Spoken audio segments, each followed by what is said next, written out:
کاسەی ماست حکمی ئیسلام و کاردانەوەی خەڵک. ڕۆژی هەینی 11 مانگی خاکەلێوان نەوحەخێنێکی ئاتەش بە ئیختیار لە دوکانێکی شیرەمەنی فرۆشی هەڵکەوتوو لە ناوچەی شاندیژی مەشهەد قاپێک ماستی کرد بەسەر دایک و کچێکدا کە حیجابی ئیجباریان لەسەر داگرت. خاوەن دوکانەکە مشتریەکان و ئەو ژنانەی کەوتبوونە بەرهێرش ئەو بەسیجیە نەوحەخێنەیان لە دوکانەکە وەدەرناو هەڵیان بڕی.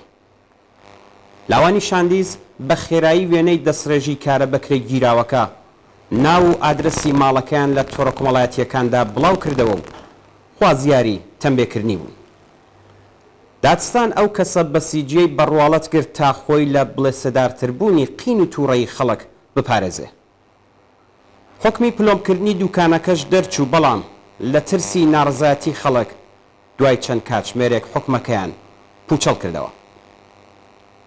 ڕینەکارانی ناسراو بە ئیمام جومعەکان لەبەر زۆربوونی ژمارەی ئەو ژنانەی کە بە ئیختیاری خۆیان جل لەبەر دەکەن دەوڵەت بە بێتوانە دەزانن لە بەرەنگاربوونەوەی ئەو ژنانەدا و داوایان لە حوسات پشراوانی بەکرێگیراوی ڕێکخراو کردووە تا خۆیان تەکلیفی شەرعی بەجێبێنن.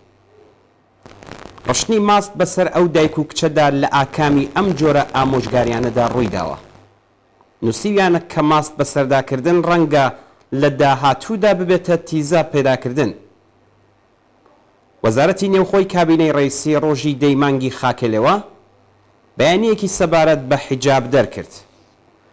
لا بەیانیەکەدا جەخت کراوەتەوە کە حیجاب وەک پێویستیەکی شەرعی نابێ گومانی لێ بکرێت و بەردەوام لە کۆڵەکەکانی کردداری کۆماری ئیسلامی دەبێت.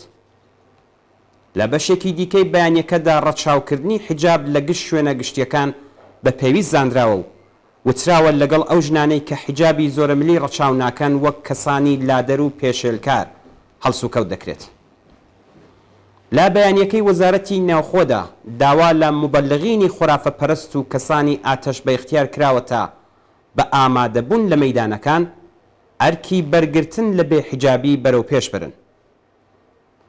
حسین شەریعەتمەداری بەرپرسی ڕۆژنامەی کەیهانی چاپی تاران کە ناوبانگێکی ڕسوای لە پیلانگێڕی جەنایەتکارانە و ئامادەکردنی زەمینە بۆ ئەشکەنجە لە زیندانەکاندا و لە بێنبردنی ناراندا هەیە، هشدار و وشیارکردنەوەی بە ناکافی زانیوە و خوازیاری بەرخوردی تند و دەست بەسەرکردن و زیندانیکردنی ئەو ژنانە بووە کە حیجابی زۆرم لێیان توورداوە.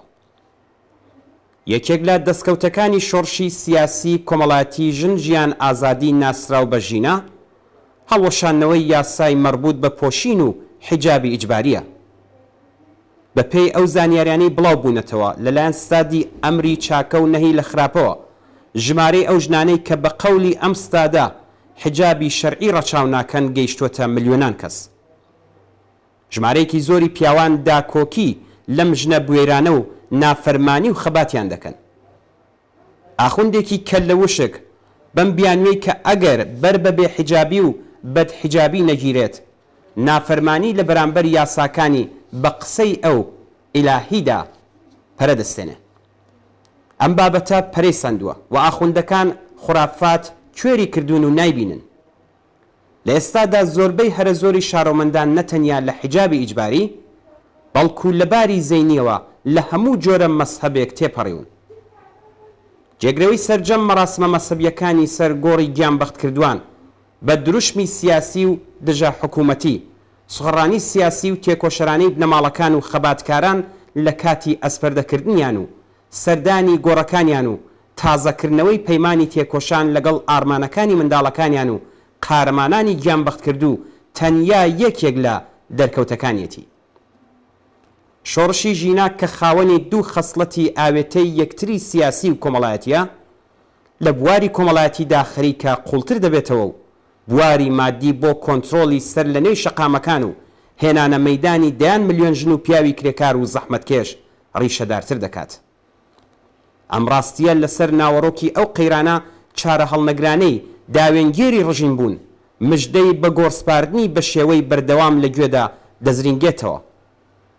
بەڵام شۆڕشگێڕانی ژن و پیاو بە دەرز وەرگرتن لە خەبات و شۆڕشی جیهانی و بە تایبەت شۆڕشی 57 دەزانن کە دوای کۆماری ئیسلامی دەبێ حکوومەتێک بێننە سەرکار کە خزمەتگوزاری جەماوەری بەرینی کرێکار و ستەم لێکراو بێت. ناکرێت بە کاسەی ماست هەڕەشەی بێناوەڕۆک و هشداریدان لەگەڵ ئەو ژنانەی کە بەشی پێشڕەوی ئەم داخوازیانن بربرەکانی بکرێت. هەر هەنگاوێک لەم بوارەدا قین و تووڕەیی کاردانەوەی خەباتکارانەی زیاتری ژنانی ئازادە و پیاوانی پێشڕەوی لێ دەکەوێتەوە کە نمونەی زۆر بچووکیمان لە دوکانی شیرەمەنی فرۆشیەکەی شاندیزی مەشهەد بینی.